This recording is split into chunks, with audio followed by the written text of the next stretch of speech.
पण चांगलं करण्याच्या नादात या रस्त्याच्या खोदण्यापाठीमागे एक भ्रष्टाचार आहे, मलिदा खाण्याचा प्रयत्न सत्ताधाऱ्यांचा आहे असं आमचं ठाम त्याच्यामध्ये मत आहे। कुठेच नियोजन, कुठेही खोदलंय, सामान्य लोकांना खूप मोठी अडचण झालेली आहे। आज जर चुकून पाऊस आला तर लोकांना येणं जाणं सुद्धा अडचणीचं तिथं ठरणार आहे।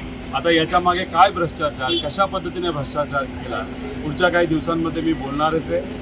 त्यामुळे प्रभू श्रीरामांचं समोर नतमस्तक होत असताना या बलाढ्य शक्तीच्या विरोधात जे सामान्य लोकांना अडचणीत आणत आहेत त्यांच्या या नेत्यांच्या विरोधात लढत असताना आम्हाला शक्ती देऊ अशी प्रार्थना आम्ही सर्वांनी इथं केलेली आहे। आपण आज दिवसभरात दुसरी माळ घालत घातली, सकाळी कांद्याची आणि येथे मंदिरात दर्शन घेतल्यानंतर आशीर्वाद म्हणून फुलांची माळ।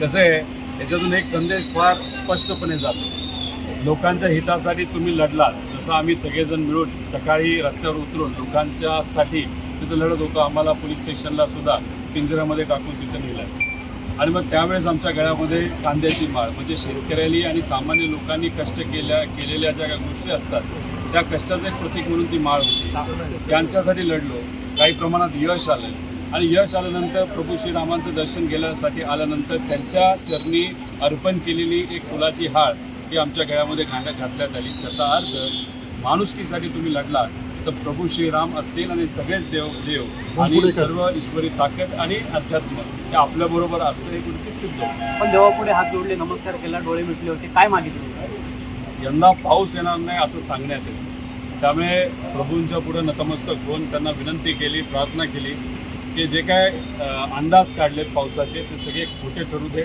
खूप मोठ्या प्रमाणात पाऊस येऊ दे, आमच्या शेतकऱ्याला, आमच्या मजुराला, ग्रामीण भागातल्या लोकांना न्याय दे। त्याच्याचबरोबर जी काही युवा आहेत, शहरी भाग, ग्रामीण भाग, बेरोजगारी मोठ्या प्रमाणात वाढते ती कुठेतरी कमी होऊ दे आणि महिलांवरचे अत्याचार संपू दे।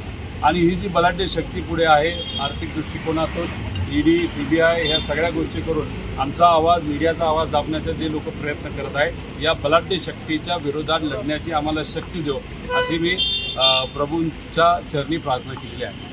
नवनवीन घडामोडी पाहण्यासाठी स्टार महाराष्ट्र न्यूजला सबस्क्राईब करा आणि ताज्या बातम्यांचे अपडेट मिळवण्यासाठी बेल आयकॉनला प्रेस करा आणि परिपूर्ण बातमीबरोबर रहा, इतरांपेक्षा एक पाऊल पुढे।